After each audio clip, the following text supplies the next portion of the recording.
Hello guys, welcome to our channel. आज हम class 11th के फिजिक्स का chapter number 4 laws of motion का एग्जाम्पल नंबर 4.7 करने जा रहे हैं। लेट रीड द क्वेश्चन के अंदर हमें कहा गया है determine the maximum acceleration of the train in which a box lying on its floor will remain the stationary given that the coefficient of the static friction between the block and the train floor is 0.15।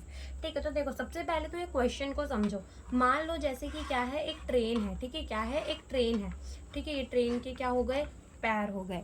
ठीक है, तो मान लो ये क्या है, एक train है। अब इस ट्रेन के अंदर क्या रखा हुआ है, एक बॉक्स रखा हुआ है। इस ट्रेन के अंदर क्या रखा हुआ है, एक बॉक्स रखा हुआ है। तो हमें क्वेश्चन के अंदर ये पूछा गया है कि मैक्सिमम एक्सेलरेशन बता दो इस ट्रेन की, ताकि इसके अंदर ये जो बॉक्स रखा गया है ना, वो अपनी जगह से ना हिले। ठीक है, वो बॉक्स जो है वो स्टेशनरी रहे, वो रेस्ट में रहे, वो अपनी जगह से ना हिले। तो हमें मैक्सिमम एक्सेलरेशन बता दो किसकी, ट्रेन की। ठीक है, तो ये हमसे क्वेश्चन के अंदर पूछा है। और हमें क्या दे दिया है, हमें दे दिया है कोफिशिएंट ऑफ स्टैटिक फ्रिक्शन 0.15। अब यहाँ पे स्टैटिक फ्रिक्शन ही क्यों दिया है, क्योंकि यहाँ पर ब्लॉक को स्टेशनरी रखना है, ब्लॉक को मूव नहीं करने देना। और जब भी कोई चीज़ रुकी हुई होती है तो उस पर लगती है स्टैटिक फ्रिक्शन, और जब भी कोई चीज़ चल रही होती है, मूव कर रही होती है, तो उसमें क्या लगती है, काइनेटिक फ्रिक्शन। तो यहाँ पर हमें क्या दिया हुआ है, स्टैटिक फ्रिक्शन दिया हुआ है। ठीक है, अब देखो जब ये ट्रेन आगे की तरफ चल रही होगी, तब पीछे की तरफ क्या लग रहा होगा, इसमें फोर्स लग रहा होगा ma, जो कि क्या है, सुडो फोर्स। क्या है, सुडो फोर्स। अब अगर देखो, अगर ये सुडो फोर्स लग रही है तो ये ब्लॉक को तो मूव कर जाना चाहिए था, क्योंकि एक फोर्स लग रही है तो ब्लॉक को तो मूव कर जाना चाहिए था। लेकिन क्या ब्लॉक को मूव करने देना है, नहीं। इसका मतलब आगे कोई फोर्स लग रही होगी जो इस ma, इस सुडो फोर्स को क्या कर रही होगी, बैलेंस कर रही होगी। तो आगे की तरफ क्या लग रही होगी, आगे की तरफ लग रही होगी स्टैटिक फ्रिक्शन। तो हम क्या कह सकते हैं कि जो स्टैटिक फ्रिक्शन है वो किसके बराबर है, ma।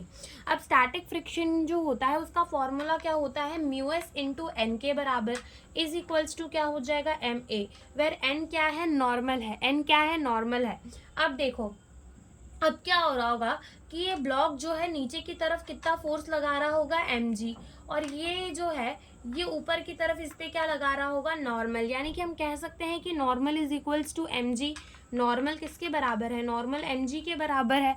ठीक है, तो यहाँ पर हम लिख देंगे mu s mg is equals to ma। m से m जो है वो कैंसिल कर दो। हमें पूछा था कि मैक्सिमम एक्सेलरेशन क्या होगा, तो वो म्यू एस इंटू जी के बराबर होगा। सो म्यू एस कितना आया है, म्यू एस जो है हमें क्वेश्चन के अंदर दिया हुआ है 0.15 इंटू जी क्या होता है, जी होगा हमारा 9.8 मीटर पर सेकेंड स्क्वायर। लेकिन क्वेश्चन को ईजिली सॉल्व करने के लिए क्या ले लेते हैं, उसको 10 मीटर पर सेकेंड स्क्वायर। तो जब मैं इसको 10 से मल्टीप्लाई करूंगी तो क्या एक पॉइंट आगे आ जाएगा, जब 10 से मल्टीप्लाई करूंगी तो एक पॉइंट आगे आ जाएगा। तो ये कितना हो जाएगा, 1.5 मीटर पर सेकेंड स्क्वायर। तो इतनी मैक्सिमम एक्सेलरेशन के साथ ट्रेन चल सकती है।